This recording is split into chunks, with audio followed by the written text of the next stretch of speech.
video came to me while I was watching Lil Nas X with his ass out at the Met Gala.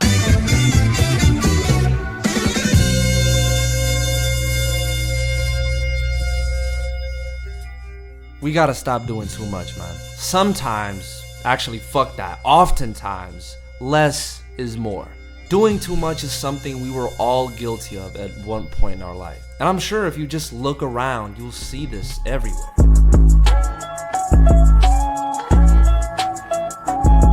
So the other day I was just skimming through Pusha T's discography like I usually do, when I heard this song called Trouble on My Mind featuring Tyler the Creator.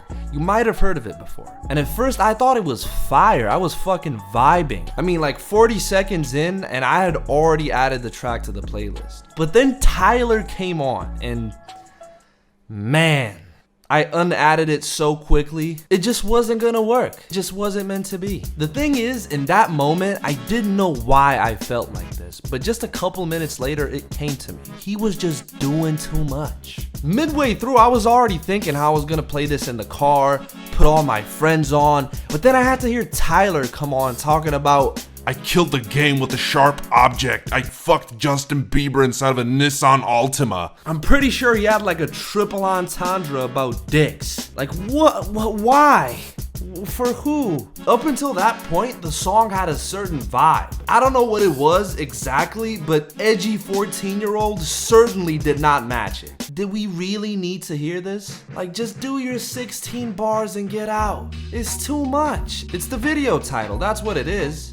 Video title. Hey, but some people like that though. Like for example, Eminem could literally rap about murdering his wife because she didn't make him a sandwich so fast you can barely understand what he's saying, and people will still say, oh, that is the hardest shit I've ever heard in my life. NF, that's another one. Like the dude's music sounds like movie trailer with how dramatic and over the top it is. And I guess it's just difference in taste, cause his fans are like, yes, make it more dramatic. We need it even louder. Rap even faster. Yes, yes.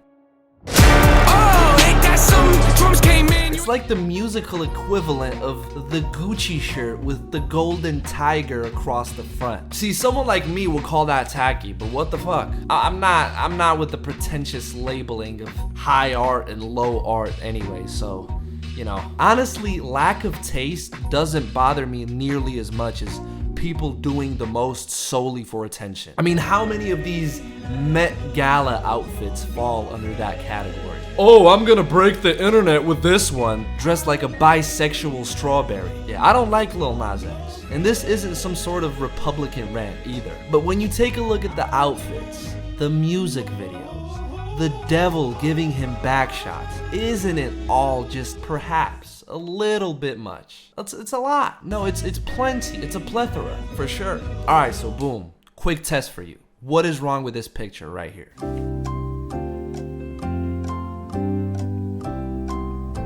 Okay, if you answered A, you're homophobic. If you answered B, you're old and or being disingenuous. Now, since option C is my opinion, that also means it's the right answer. Why? For who? For what purpose? For who? Did I already ask why? My problem is that it's not naturally obnoxious. It is intentionally obnoxious. It's just provocative for the sake of being provocative, to try to piss off the most people possible. While it's safe to assume that somewhere in the back of his head is the conscious knowledge that what he's doing is profitable for him and his career. And that means you're in the same category as guys like 6ix9ine and Tom McDonald. Now, is it weird that people get mad at this? Yes. But that doesn't change the fact that there's no spine to this shit. I'm saying it right now. Like Demi Lovato changing her pronouns to they, them. Get the fuck out of here. I'm sorry. I know no one wants to say this out loud because you don't really know when celebrities are being disingenuous with stuff like this, but in reality, come on, we know. We all know. You just don't say it because then you risk being wrong and then you would really look like an asshole. But the fact of the matter is, we live in a time where changing your pronouns gives you a buzz, a career bump. As crazy as that sounds. And I think we can be supportive of trans rights and the LGBT community while acknowledging that this is exploitative behavior at the same time. I think we've come that far. I got a little sidetracked there, but who cares? You know, what is this, a fucking high school essay? Okay, intro, argument, rebuttal. It's my fucking channel. I rant when I want to. Yeah, I never got good grades off those shitty essays. Looking back on it, I see where I went wrong, though. I think I was just doing too much. It was never for lack of effort. It just had to do with the lack or misplacement of focus. I was focused on what I was writing rather than how I was writing it, you know? I would get tunnel vision writing my ass off about whatever I found interesting, 3-4 pages, thinking it's all good because my work was pure and unfiltered. What I'm saying is profound, right? But that's not how it works. Just because you put your all in doesn't mean you deserve to be rewarded. You don't deserve anything, as a matter of fact. You have to be smart about it for your own good, regardless of where your emotions lie.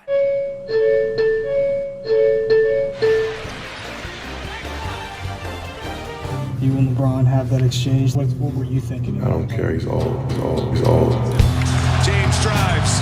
James is fouled. I feel Dillon Brooks. I see what he was trying to do. Saying LeBron is old, telling him to bring it on, being unapologetically competitive. I mean, that's what you're supposed to do in sports, right? In a way, you could say that his heart was in the right place.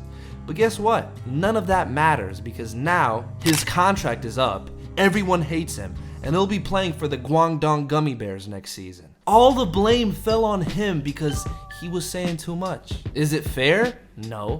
But what does that do for Dillon when he's gonna be flying with Shanghai Airlines come October? Let me make myself clear. You could hit the gym 7 days a week, pushing yourself to the limit. But what good is that when you get injured and spend the next couple months on the couch healing from all that hard work you did? Meanwhile, someone else who worked half as hard is getting twice the gains you are. Doing a lot doesn't mean you're productive. You can study for 10 hours straight, but I guarantee you're not gonna remember 80% of that material come tomorrow. That's if you don't burn out before that. And this is pretty much basic shit. Most people already know how the saying goes, work smarter, not harder, but actually applying it, that's a whole nother story.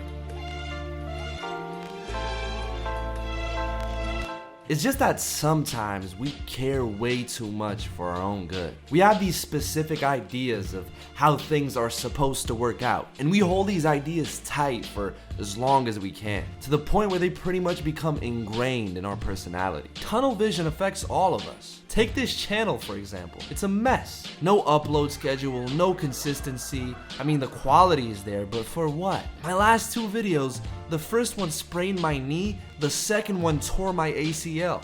I can't even take my own advice. Even though I made The Art of Dumbing Down, I still have this stubborn idea that every video has to be this perfect piece of art, which will hopefully one day add up to this renowned body of work.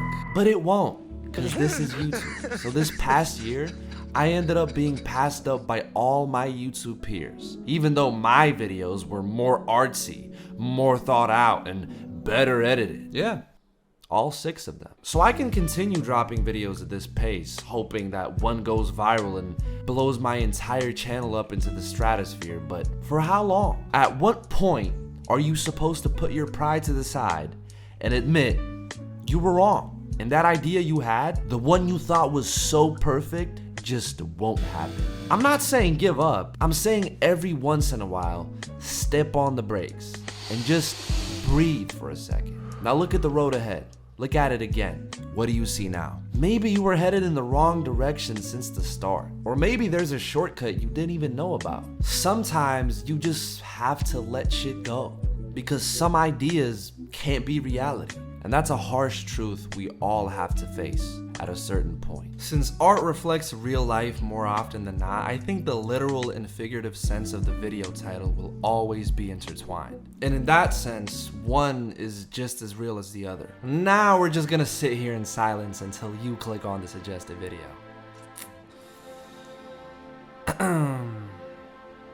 Okay, weird. Maybe you like this one more. You're still here. Okay, no video for you. See what you did? Now nobody's having fun.